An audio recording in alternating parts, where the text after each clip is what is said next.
E aí galera, beleza? Bem-vindos ao canal. Sabe como é, né? Nesse vídeo eu vou contar pra vocês a verdadeira história dos contos infantis.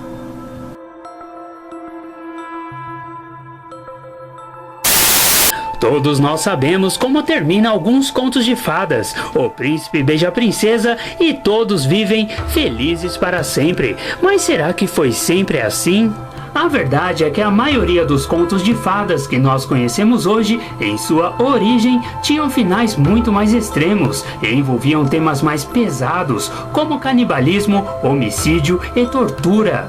Com o tempo, eles foram abrandados para versões mais politicamente corretas, adequadas para as crianças de hoje. Para entender os motivos dessas origens macabras, precisamos considerar o contexto em que a maioria dos nossos contos de fadas surgiram. Esses eram contos populares entre populações e pequenos vilarejos medievais, onde hoje estão Alemanha e França. Nessas ocasiões, as histórias serviam tanto para educar as crianças, daí a moral incluída em cada história, quanto para distrair e entreter os adultos. Os contos de fadas começaram a ser vistos como infantis a partir dos irmãos Grimm, que colecionaram vários contos alemães sob o nome de contos de fadas para crianças. E mesmo assim mantiveram a maioria dos detalhes sórdidos. Por quê? Bom, precisamos lembrar que as crianças daquele tempo viviam em um mundo em que estavam muito mais expostas, convivendo mais diariamente de uma forma direta com a violência e a morte. Ser devorado por um lobo, por exemplo, era um risco real. Então agora vocês vão conhecer a verdadeira história dos contos infantis. A história atual todos nós conhecemos: Chapeuzinho Vermelho, Lobo Mau, Vovozinha e o Lenhador. Não precisa explicar, certo? Mas, na história original, o lenhador não existe. Na verdade, a Chapeuzinho e a sua vovó são devoradas e pronto. Parou por aí, nada de final feliz. Em outra versão ainda mais antiga, a Chapeuzinho faz um striptease pro lobo, que às vezes era representado por um lobisomem ou um ogro, para assim poder fugir enquanto ele está distraído. Existe ainda uma versão ainda mais bizarra da história. O lobo mau corta a vovozinha em pedaços e obriga a Chapeuzinho a jantá-la com ele. A Chapeuzinho, que não é besta nem nada, diz que precisa ir ao banheiro e assim ela foge. Naquela época, os banheiros ficavam ao lado de fora das casas. Vocês perceberam que em todas as versões, o lobo mau sempre se dá mal no final, de uma forma ou de outra.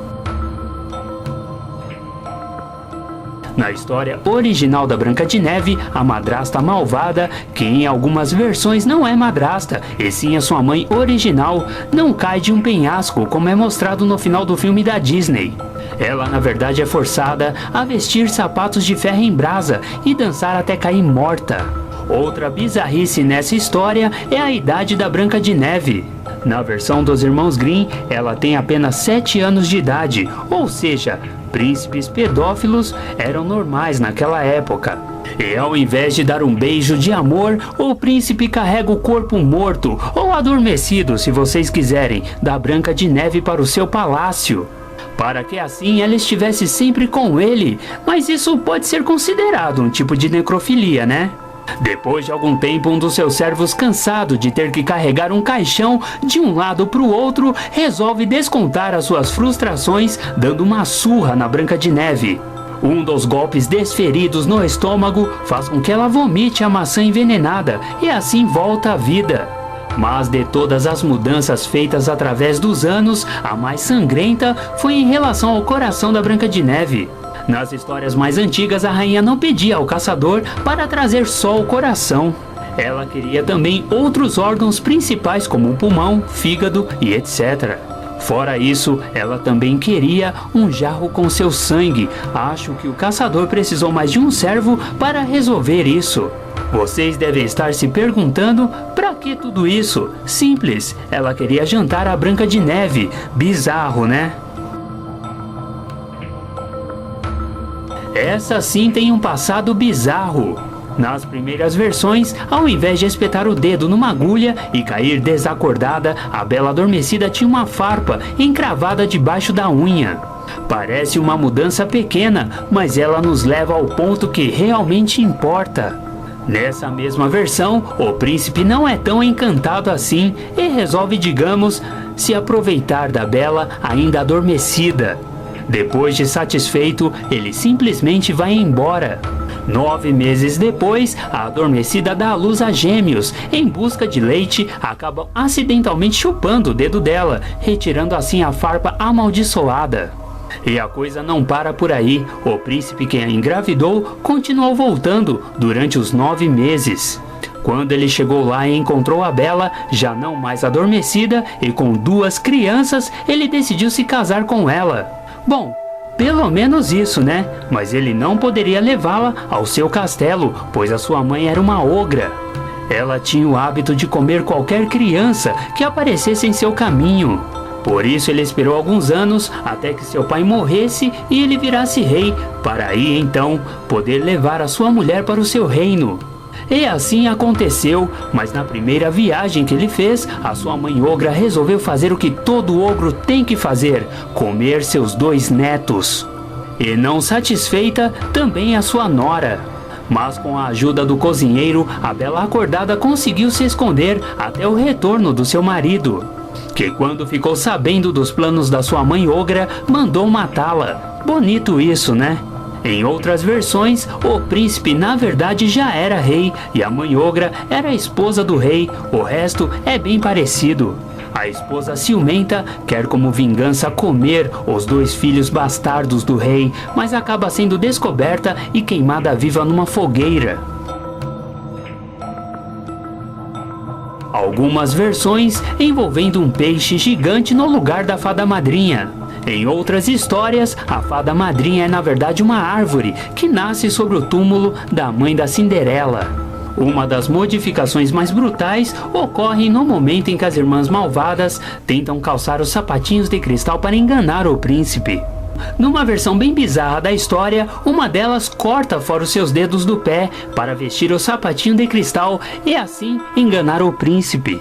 Mas ela é desmascarada pelos pássaros amigos da Cinderela, que mostram ao príncipe o sangue escorrendo pelos sapatinhos, e depois, como vingança, eles arrancam os olhos das 2 irmãs, que terminam suas vidas cegas e mancas. Tem ainda uma outra versão que na verdade ela é tão diferente que alguns nem consideram como uma versão, onde a Cinderela era filha de um rei viúvo. Algumas vezes a própria Cinderela foi quem matou a mãe, que jurou nunca mais se casar. A não ser que encontre uma mulher tão bela quanto a falecida esposa, que tivesse os cabelos cor de ouro e que conseguisse calçar os mesmos sapatos da finada. Acaba que sua filha Cinderela preenche todos os requisitos, nada mais lógico que ele se casar com a própria filha. Ela, por sua vez, na tentativa de fugir do casamento com seu próprio pai, foge pelo mar num armário de madeira. No final, ela consegue fugir, mas acaba do outro lado do mundo, trabalhando como escrava na casa das irmãs malvadas, e daí pra frente começa a história que vocês conhecem. Essa por si só já é assustadora. Afinal, um pai que larga os filhos na floresta para morrer de fome não é lá o tipo de coisa que se lê para as crianças, certo? Mas numa versão mais antiga, a madrasta má que pressiona o marido a largar seus filhos na floresta, e a bruxa má são as mesmas pessoas. Eu achei isso bem esquisito, mas as 2 personagens têm a mesma personalidade. Outra alteração feita durante os anos foi com relação à própria bruxa, que em certa versão da história, na verdade é um casal de demônios. Ao invés de cozinhar o João, eles querem estripá-lo num cavalete de madeira. Quando o demônio macho sai para uma caminhada, a demônia manda Maria ajudar João e subir no cavalete. Assim, quando seu marido voltar, tudo já estaria preparado. A esperta Maria finge não saber como colocar o João deitado e pede para a demônia mostrar como se faz. Quando ela deita no cavalete, João e Maria amarram ela e rapidamente cortam a sua garganta. Logo depois eles fogem, levando o dinheiro e a carroça do pobre casal de demônios.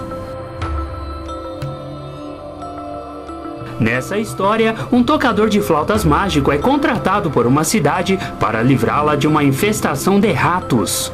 Ele cumpre seu papel, mas quando volta para receber seu dinheiro, a cidade se recusa a pagar.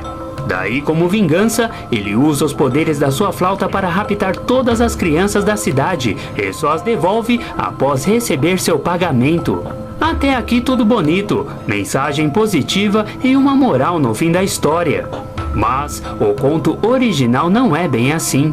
Nele, o encantador não devolve as crianças depois de receber o pagamento. Na verdade, ele faz com que as crianças se afoguem no rio.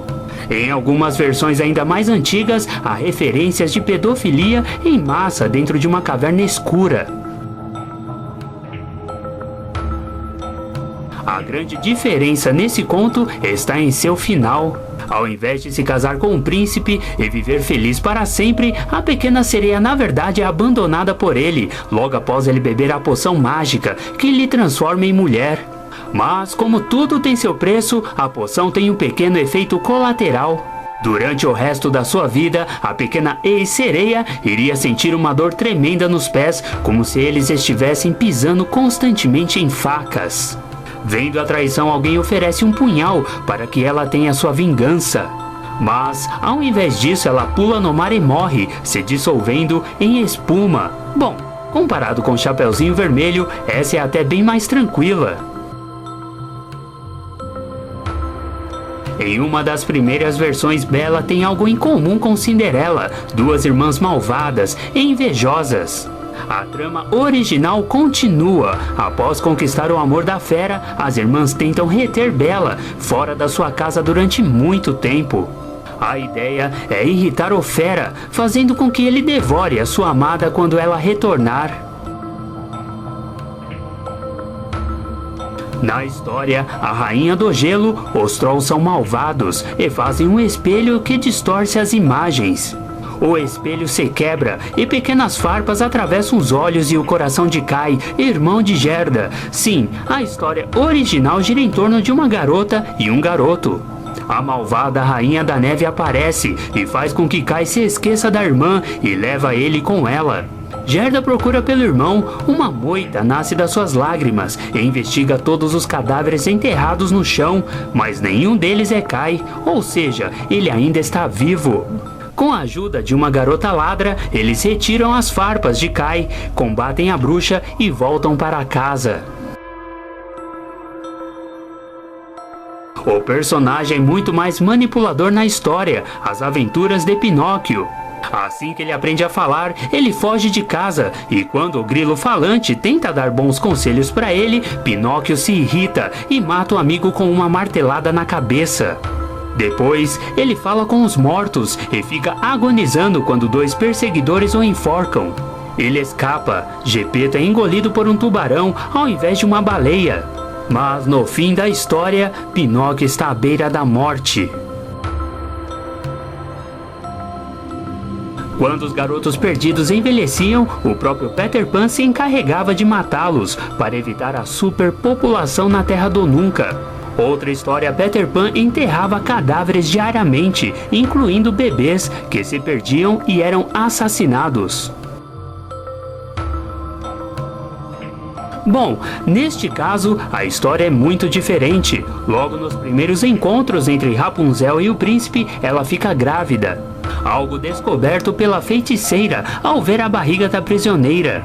Quando o príncipe se depara com os cabelos cortados de Rapunzel, ele acredita que ela está morta e se joga da janela, ficando cego com os espinhos no solo. Ele vaga sem rumo, chorando sangue. No final, Rapunzel dá à luz a gêmeos e as suas lágrimas fazem com que o príncipe enxergue novamente. Na versão original, existem dois gênios na lâmpada, um mais fraco, que leva Aladim de volta à sua mãe, e em segundo, um mais forte, que concede 3 desejos. Ele pede então riqueza, um castelo e se casar com a princesa. O feiticeiro do mal tenta roubar a lâmpada da esposa de Aladim, mas ele usa um anel mágico e não um tapete para recuperar o objeto. O Aladim nunca liberta o gênio da lâmpada, pensando apenas em si mesmo. Bom, Na minha versão seria muito legal se acontecesse isso.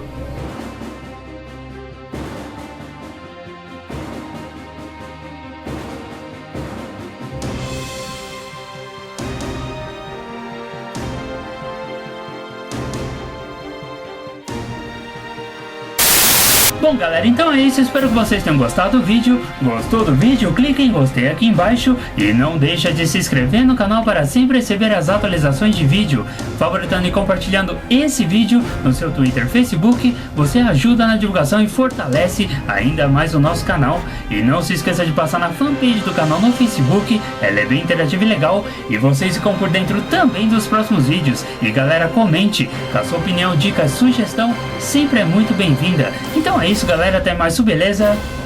Fui!